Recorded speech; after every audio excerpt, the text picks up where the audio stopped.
حضور جو ہم نماز میں درود شریف پڑھتے ہیں اللہم صلی علی محمد کما صلی، اس میں حضور نے ایک دفعہ اس کا جواب یعنی یہ دیا تھا کہ یہ جو کیونکہ ابراہیم اس سلسلے میں نبی زیادہ آئے تھے اور وسلم کے بعد نبی کم آئے ہیں، تو نہیں یہ میں ایکسپلین کر رہا ہوں یہ ہاں جی.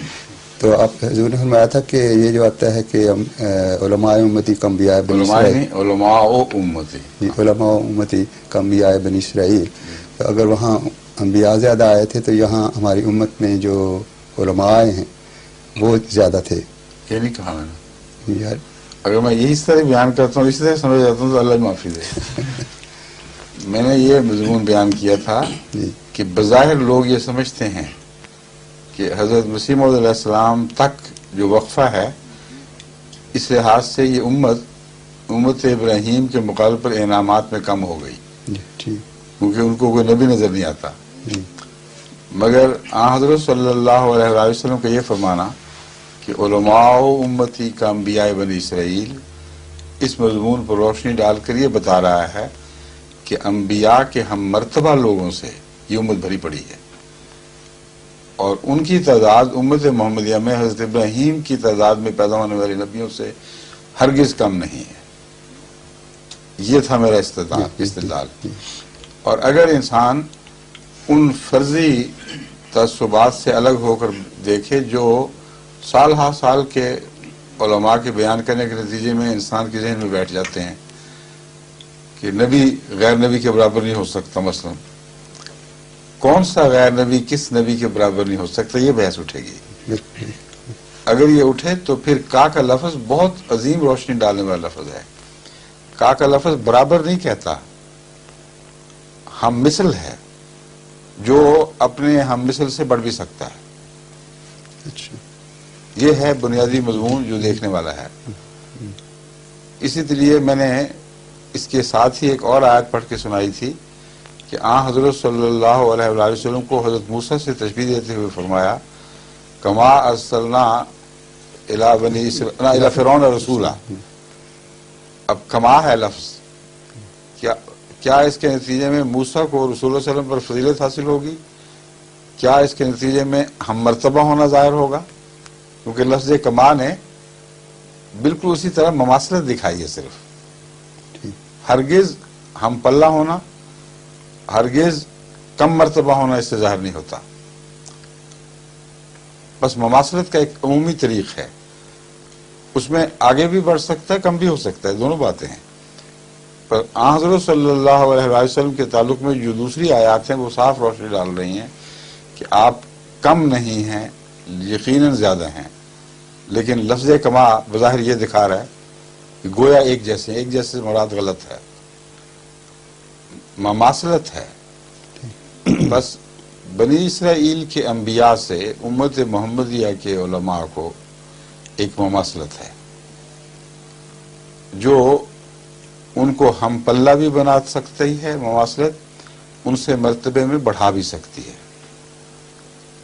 میرا مسلک یہ ہے کہ یہ جو بیچ کے انبیاء تھے نا، جن کو میں حضرت صلی اللہ علیہ وسلم ایک قسم کے انبیاء بیان فرما رہے ہیں، ان میں جو غوث تھے، ان میں جو قطب تھے، ان میں خود صحابہ عظیم الشان شامل تھے. اگر آپ انصاف کی نظر سے بنی اسرائیل کے نبیوں سے ایک سے مقابلہ کر کے دیکھ لیں، کیا آپ کا دل فیصلہ دے گا؟ یہ ان سے کمتر دکھائی دیں گے؟ سوال ہی نہیں پیدا ہوتا.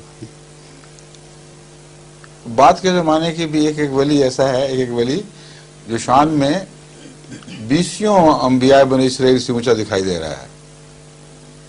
حضرت عبد القادر جیلانی جو پچھلے دور کے گزرے، صحابہ کو چھوڑے وہ تو مقام ہی الگ تھے.